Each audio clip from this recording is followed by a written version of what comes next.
அனைவருக்கும் வணக்கம். என் லைஃப்பில் இந்த மாதிரி ஒரு பெயின்ஃபுல்லான ஒரு சுச்சுவேஷனை நான் ஃபேஸ் பண்ணதே கிடையாது. மனசு முழுக்க வலி வலி மட்டும்தான். இந்த சுற்றுப்பயணத்தில் என்னென்ன மக்கள் பார்க்க வராங்க, அதுக்கு ஒரே ஒரு காரணம் தான், அவங்க என் மேலே வச்சிருக்கிற அன்பும் பாசமும்.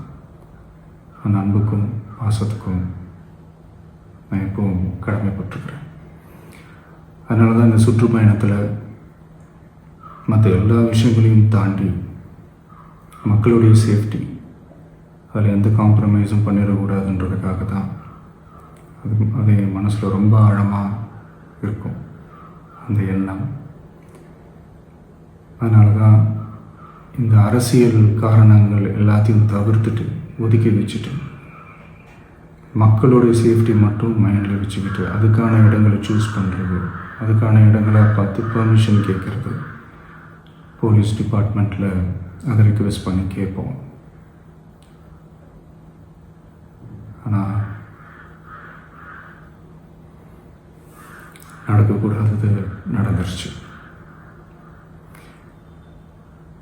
ஆனால் மனுஷன் தானே, அந்த நேரத்தில் அத்தனை பேர் பாதிக்கப்பட்டு இருக்கும்போது எப்படி அந்த ஊரை விட்டுட்டு என்னால் கிளம்பி வர முடியும்?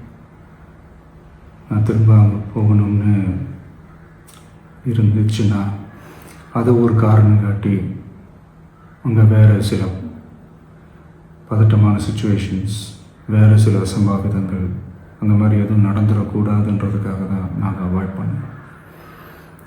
இந்த நேரத்தில் சொந்தங்களை இழந்து தவிக்கிற அத்தனை குடும்பங்களுக்கும் என்னுடைய ஆழ்ந்த இரங்கலை தெரிவிச்சுக்கிறேன். எனக்கு தெரியும், என்ன சொன்னாலும் இது ஈடேயாகாதுன்னு எனக்கு தெரியும். ஹாஸ்பிட்டலில் ட்ரீட் பண்ணிகிட்ருக்கிற எல்லாருமே சீக்கிரமாக க்யூர் ஆகி வரணுன்றதை இந்த நேரத்தில் நான் வேண்டிக்கிறேன். கூடிய சீக்கிரமே உங்கள் எல்லாரையும் நான் சந்திக்கிறேன். இந்த நேரத்தில் எங்களுடைய வலிகளை, எங்களுடைய நிலைமையை புரிஞ்சுக்கிட்டு எங்களுக்காக பேசின அரசியல் கட்சிகளை சார்ந்த நண்பர்கள், தலைவர்கள் அனைவருக்கும் என்னுடைய நன்றியை தெரிவிச்சுக்கிறேன். கிட்டத்தட்ட ஒரு 5 மாவட்டத்துக்கு பிரச்சாரத்துக்கு போனோம். இந்த மாதிரி எதுவுமே நடக்கல. ஆனால் கரூரில் மட்டும் ஏன் எப்படி நடக்குது, எப்படி நடக்குது? மக்களுக்கு எல்லா உண்மையும் தெரியும். மக்கள் எல்லாத்தையும் பார்த்துக்கிட்டு இருக்கிறாங்க. கரூரை சேர்ந்த அந்த மக்கள் அந்த உண்மையெல்லாம் வெளியில் சொல்லும்போது எனக்கு கடவுளே நேரில் வந்து இறங்கி அந்த உண்மைகள்லாம் சொல்கிற மாதிரி எனக்கு தோணுச்சு. சீக்கிரமே எல்லா உண்மைகளும் வெளியில் வரும்.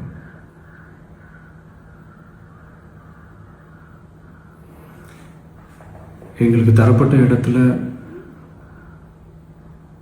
நாங்கள் போய் அந்த ஸ்பாட்டில் நின்று நாங்கள் பேசிட்டோம். அதை தாண்டி எந்த தவறும் எங்கள் சைடில் நாங்கள் எதுவுமே செய்யலை. பட் இருந்தாலும் எங்கள் கட்சியை சேர்ந்த நிர்வாகிகள், தோழர்கள் மேலே எஃப்ஐஆர், அது மட்டும் இல்லை சோஷியல் மீடியாவை சேர்ந்த நண்பர்கள், தோழர்கள், அவங்க மேலே எஃப்ஐஆர்லாம் போட்டு இப்போ பிடிச்சிக்கிட்டு இருக்கிறாங்க.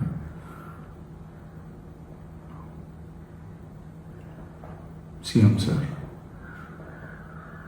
உங்களுக்கு ஏதாவது இந்த பழி வாங்கணும் அப்படின்ற எண்ணம் ஏதாவது இருந்துச்சுன்னா என்ன வேணாலும் பண்ணுங்க.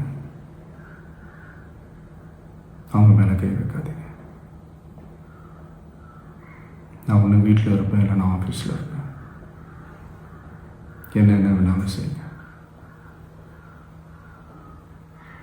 நண்பர்களே, தோழர்களே, நம்மளுடைய அரசியல் பயணம் இன்னும் ஸ்ட்ராங்காக, இன்னும் தைரியத்தோட கண்டினியூ ஆகும். தேங்க்யூ.